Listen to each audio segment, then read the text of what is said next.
মাত্র ১ বছর আগে নির্বাচনের টিকটকের প্রচারণায় তরুণ ভোটারদের ব্যাপক সমর্থনে ক্ষমতায় এসেছিলেন প্রেসিডেন্ট প্রাবো সুবিয়ান্তো। অথচ বাস্তবতা হলো আজ সেই তরুণ ছাত্র জনতাই তার গদি নাড়িয়ে দিতে এসে দাঁড়িয়েছে রাজপথে। দৃশ্যটি যেন ২৭ বছর আগের ছাত্র বিক্ষোভেরই প্রতিধ্বনি, যে বিক্ষোভ পতন ডেকে এনেছিল সাবেক প্রেসিডেন্ট জেনারেল সুহার্তোর আর বদলে দিয়েছিল ইন্দোনেশিয়ার ইতিহাস। এখন প্রশ্ন, সেই ইতিহাসই কি আবার ফিরে আসছে? দেশটি কি বাংলাদেশের জুলাই গণঅভ্যুত্থানের মতো বৃহৎ কোনো আন্দোলনের পথেই হাঁটছে? এই ক্ষোভ আজকের নয়, জমছিল অনেক আগে থেকেই, যখন দ্রব্যমূল্যে লাগাম ছাড়া দৌড়, কর্মসংস্থানের অভাব, বৈষম্য আর দুর্নীতি মাথাচাড়া দিয়ে উঠছিল। ঠিক তখনই সাংসদের বিলাসী ভাতা ঘোষণা যেন ঘি ঢেলে দিল সেই আগুনে।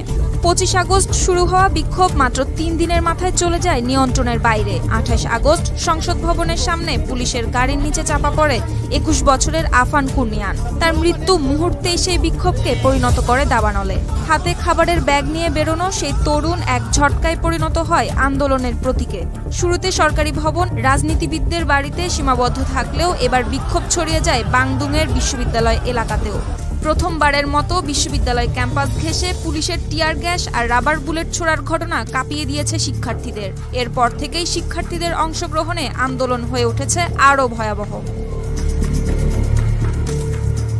রাজধানী জাকার্তা থেকে দাবানলের মতো ছড়িয়ে পড়া এই অস্থিরতায় গত ১ সপ্তাহেই প্রাণ হারিয়েছে অন্তত ১০ জন, আর অরাজকতার অভিযোগে আটক হয়েছে প্রায় ৩,০০০-এরও অধিক। পরিস্থিতি যখন পুরোপুরি নিয়ন্ত্রণের বাইরে, তখন প্রেসিডেন্ট প্রাবো আফানের পরিবারের সঙ্গে দেখা করে ক্ষমা চান। একই সঙ্গে সাংসদদের বিদেশ সফরে নিষেধাজ্ঞা আর বিতর্কিত ভাতা কমানোর ঘোষণাও দেন তিনি।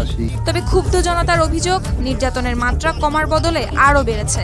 সেনা পুলিশকে টিয়ার গ্যাস, রাবার বুলেট, এমনকি রাতের আধারে অভিযান চালানোরও নির্দেশ দিয়েছেন তিনি।